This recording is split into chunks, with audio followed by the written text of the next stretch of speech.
So for today's video ay itutour namin kayo sa ating accommodation. It's a deluxe room here at Prestigio Hotel JY Square in Cebu City. Yes. So nandito tayo ngayon kasi pinagawa natin yung kanyang Pina-revise. Elongsi. Naghanap tayo ng accommodation na mura, budget meal, and okay na siya for the rest of our stay here for about 10, 11 days, Oo. ganyan. So yan guys, itutour namin kayo para makita nyo ang aming accommodation. So let's go!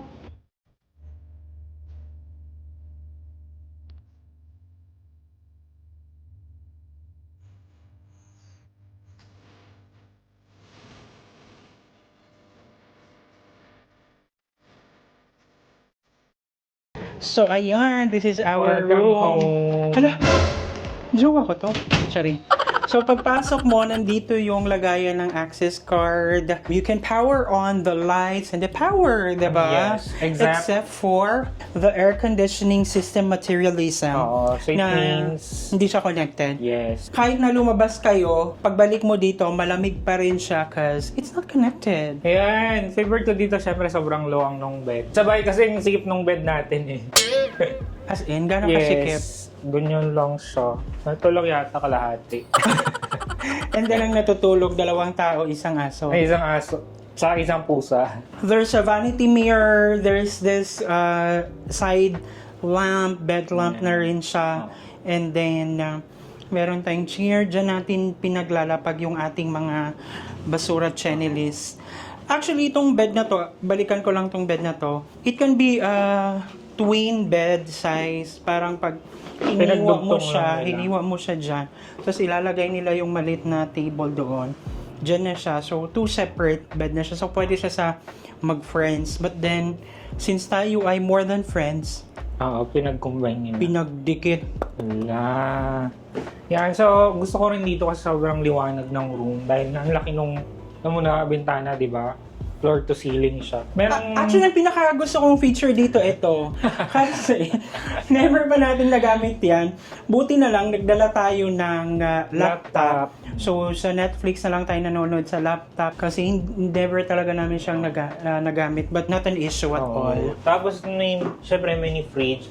Super, helpful nito kasi meron siyang freezer. Nung kailangan ko ng cold compress, di ba? Syempre, kailangan malamig, ganyan, tapos matigas. And then, meron ding, merong kettle corn. Kettle corn.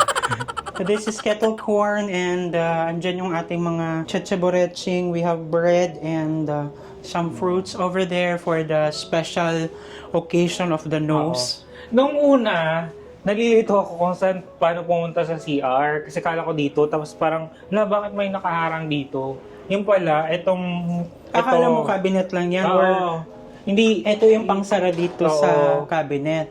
which is true naman kasi diba? Pwede naman siya, parang hindi siya magmukhang messy para open siya dyan. Isa na lang. And, but anyhow, ito yung pinaka talaga, cabinet, may sampayan, tapos merong vault and all that.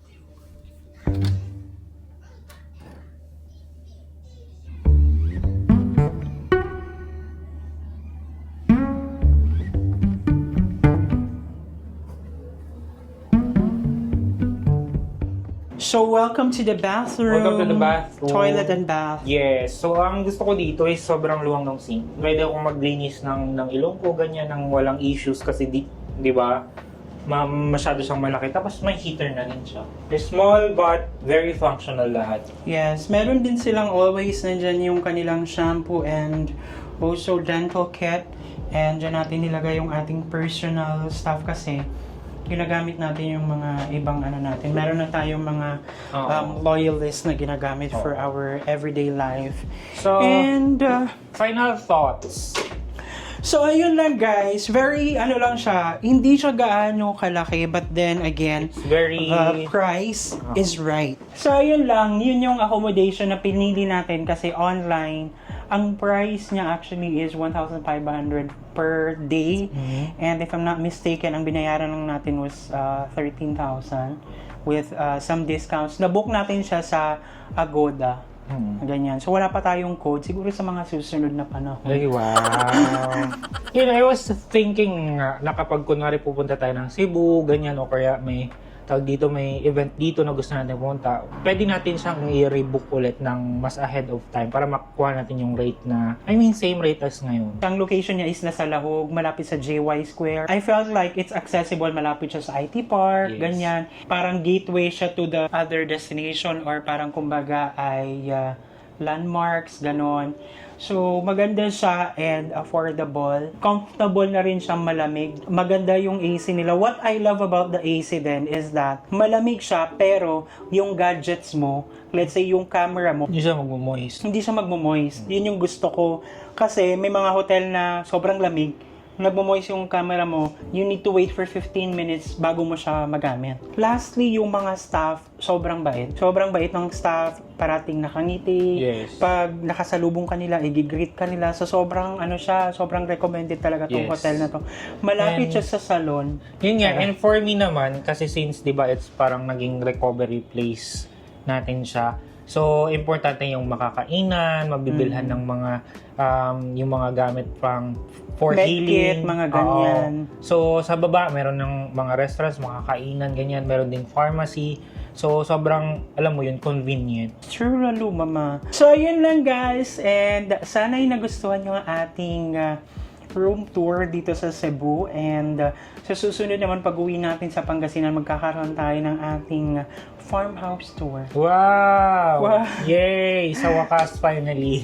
So, yun lang. And kung bago kayo sa ating page, sa ating channel, don't forget to subscribe or follow us. So yun lang guys, thank you so much for watching our videos. We have a lot of videos done and we have a lot of videos coming. So keep watching us in the next video. Bye!